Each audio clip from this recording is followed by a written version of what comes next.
Good morning, dear children.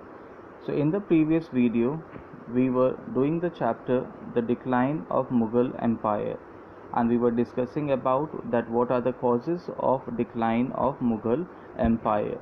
Okay, so we had discussed few causes. First one was Aurangzeb's policies, and then wars of succession.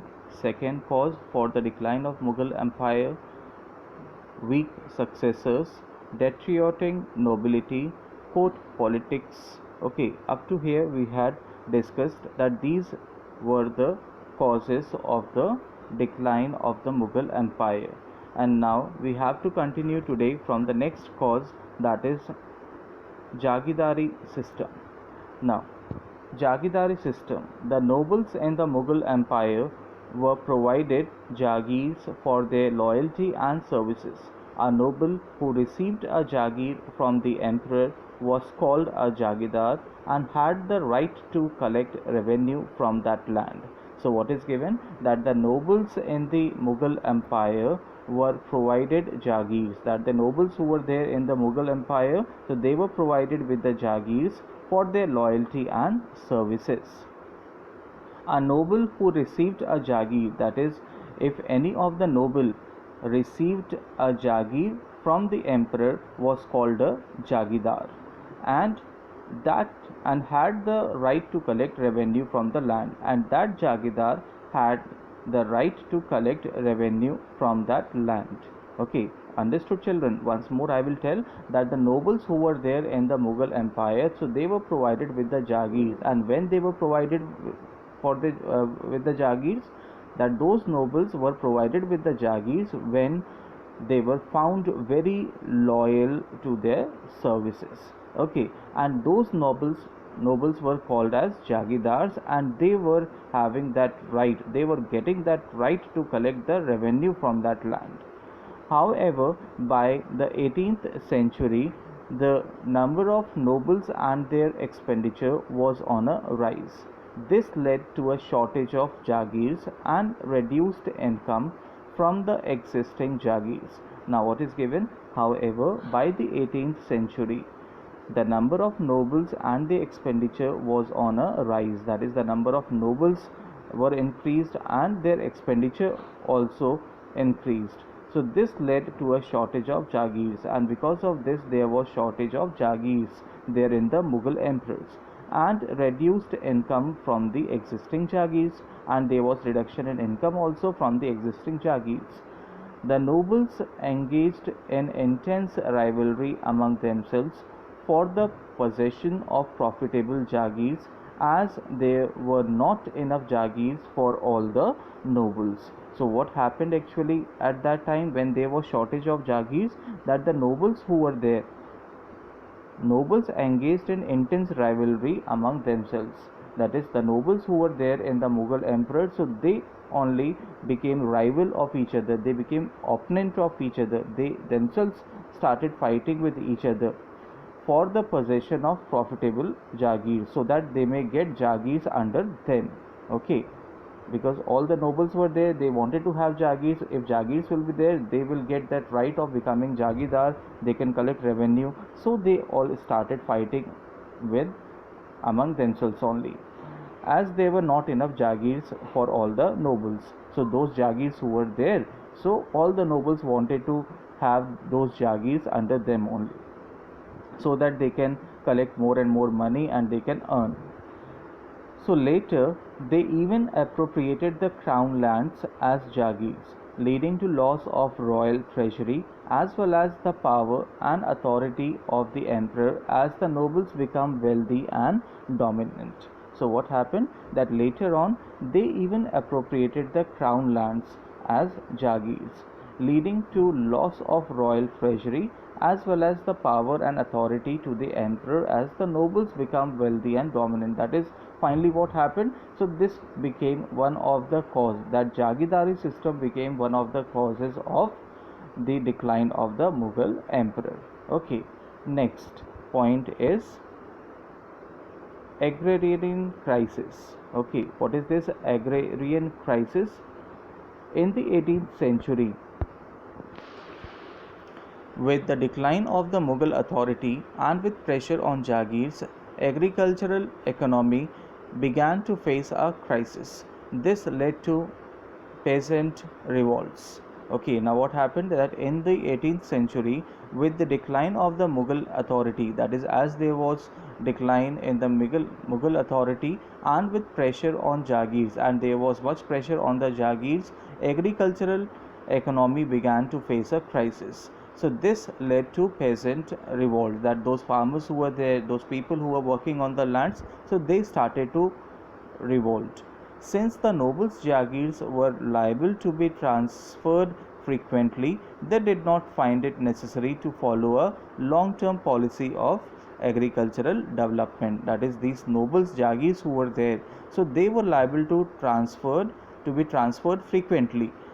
That is, they were supposed to be transferred frequently, but did not find it necessary to follow a long-term policy of the agricultural development. That is the long-term policy which was made during that time, which could have given profit in the successive years. So they did not follow that. These jagirs didn't follow.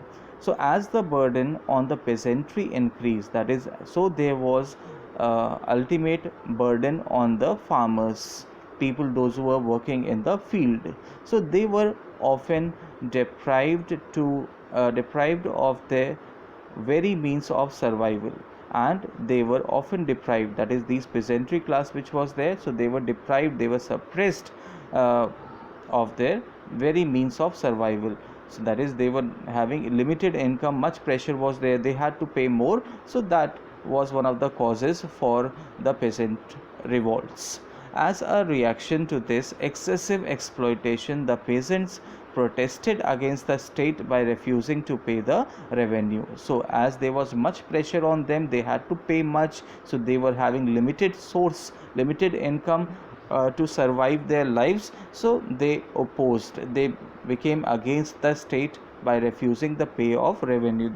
They said that they will not pay the revenue taxes. So this is also one of the causes for the decline of Mughal Empire. Agrarian crisis. Okay, now next is weak administration and military, that is, weak administration and military. The Mughal rulers adopted the Mansabdari system in order to maintain control over the army. So this is very well known there in the Mughal emperor period, that Mansabdari system, that is, the Mughal rulers who were there, they adopted the Mansabdari system in order to maintain control over the army. In this system, some nobles or Mansabdars were required. That is, in Mansabdari system, what was there, that some nobles or Mansabdar, that these nobles only were called as Mansabdars, so they were required to maintain a fixed number of troops. Troops means group of soldiers, that they were required to maintain, that these nobles were there, they were required to maintain a fixed number of soldiers. To maintain the army, they received jagirs as payment, and to maintain these armies, what these nobles were getting from the Mughal emperors, they were getting jagirs in way of payment. Later, with the increase in the Mansabdars, that is, as there were more number of Mansabdars and scarcity of jagirs, that is, Mansabdars were more and less numbers of jagirs were there, so there was rampant corruption. So what happened, that there was much more corruption and inefficiency on part of the Mansabdars, and there was not much efficiency also from side of Mansabdars. Why? Because these Mansabdars, these nobles who were there, they themselves were not doing good work.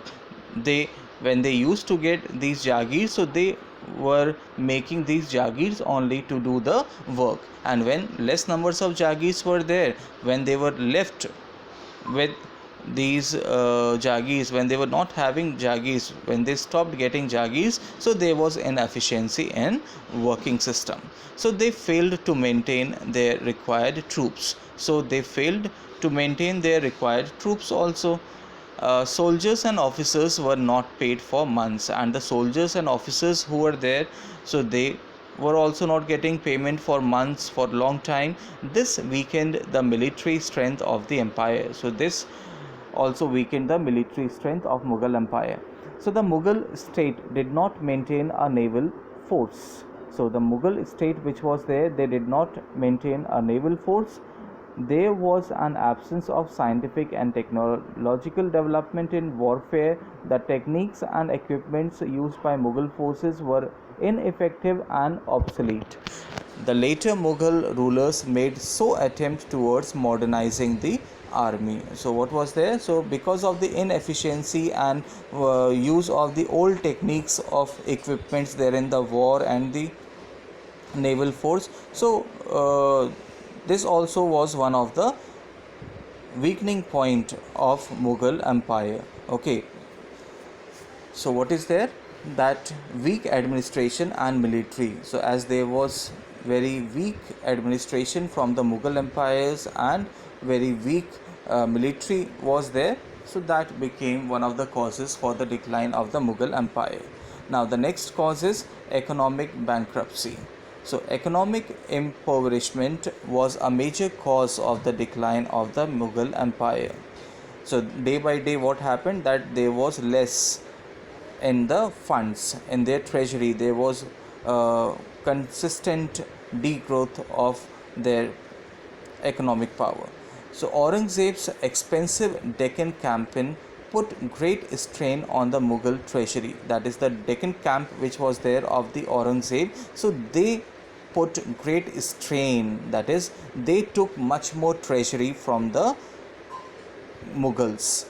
The nobles competing for Jagirs further led to economic decline. So the nobles who were there, they were competing to have Jagirs under them, so they also further led to economic decline, with unruly zamindars defying central authority and state officials, and nobles engaged in corruption, indiscipline, inefficiency and disloyalty. The Mughal state reached the verge of economic bankruptcy. So what happened? That what is given, that with unruly zamindars defying central authority and state officials, and nobles engaged in corruption, indiscipline, inefficiency and disloyalty, the Mughal state reached the verge of economic bankruptcy. That is, consistently there was one or the other reasons that corruption was there, then ultimately indiscipline came out, inefficiency in work was there, disloyalty was there to the emperors. So finally what happened, that there was decline of the Mughal empire because of the economic bankruptcy. There was not much treasure left with them. Now the next reason is given for the decline of the Mughal empire is foreign invasions. The visible weakness of the Mughal empire made it vulnerable to foreign invasions. In 1739, Nadir Shah, the Shah of Persia, invaded India. He fought Muhammad Shah, the Mughal emperor of India, at Karnal. The Mughals suffered a decisive defeat.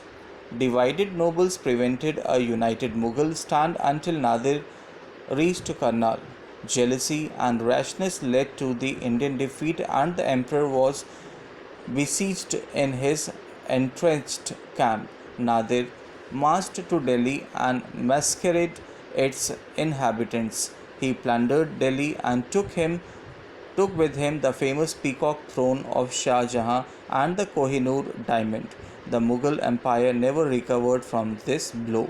So what happened? That foreign invasion, that is the people from the other places came and they took their precious Kohinoor and the peacock throne. So that also was one of the major causes for the decline of the Mughal empire.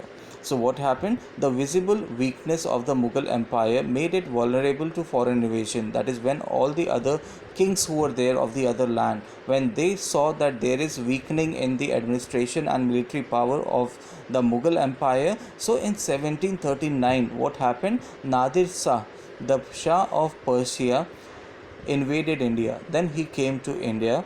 He fought Muhammad Shah. So Nadir Shah fought Muhammad Shah, the Mughal emperor of India, at Karnal. So Karnal is a place there in Haryana. So the Mughals suffered a decisive defeat. So in that war, so the Mughals were there, that is this Muhammad Shah, so he got defeated. So divided nobles prevented a united Mughal.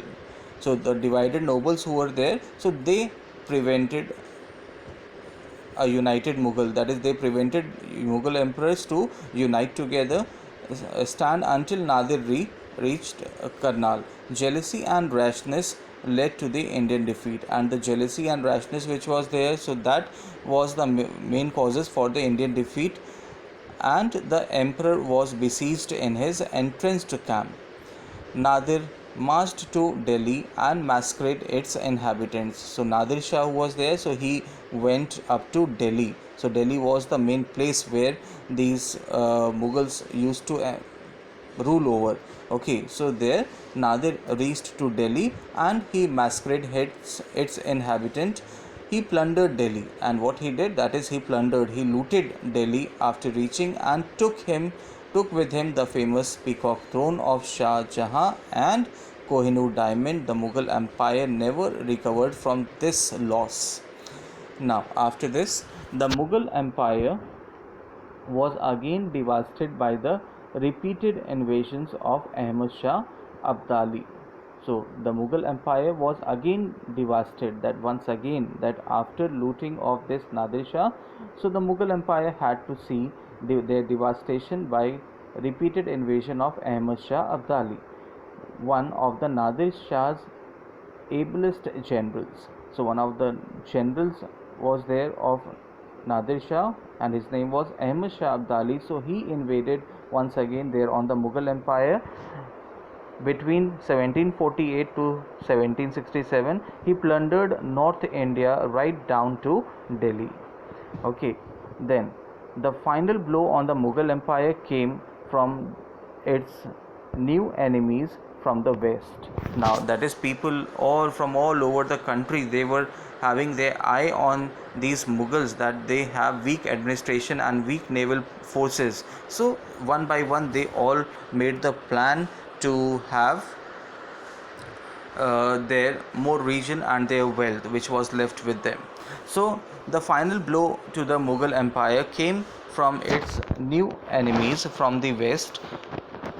The British took advantage of the weak administration and worked towards their ambition of establishing their control over India.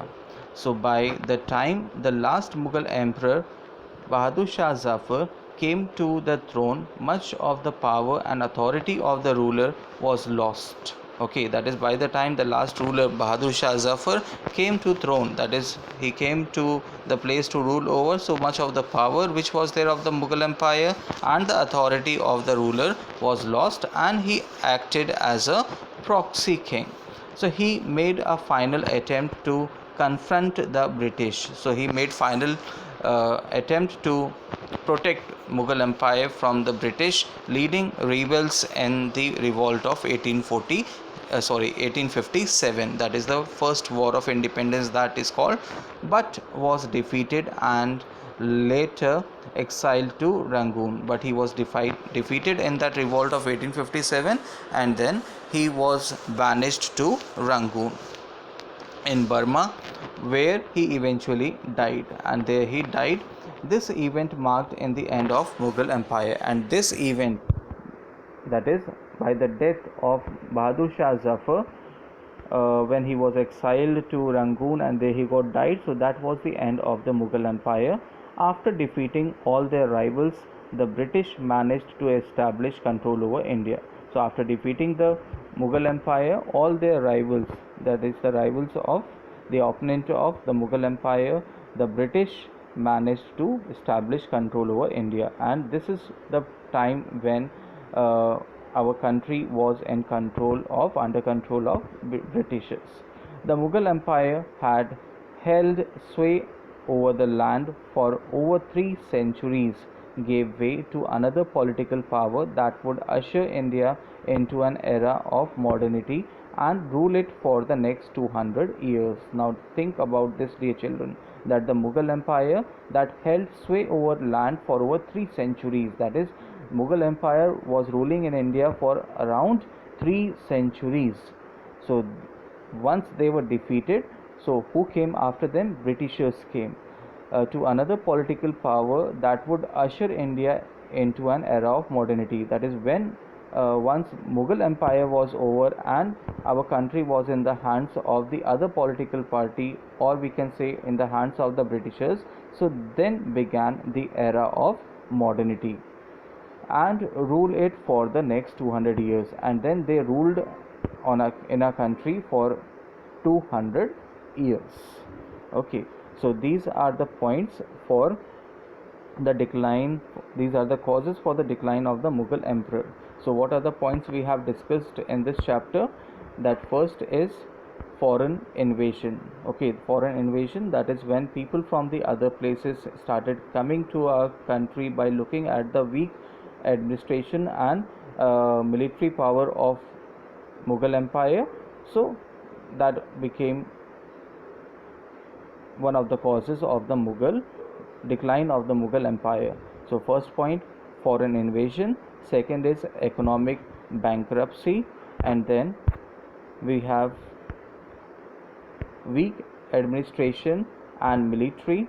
Then we have agrarian crisis, Jagidari system, one of the main causes of for the decline of the Mughal Empire. And then corrupt politics, patriotic nobility, weak successors, war of successions, and we have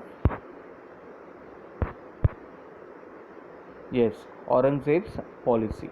Okay, so these are the main causes of decline of the Mughal Empire. So with this we have completed this chapter. Thank you.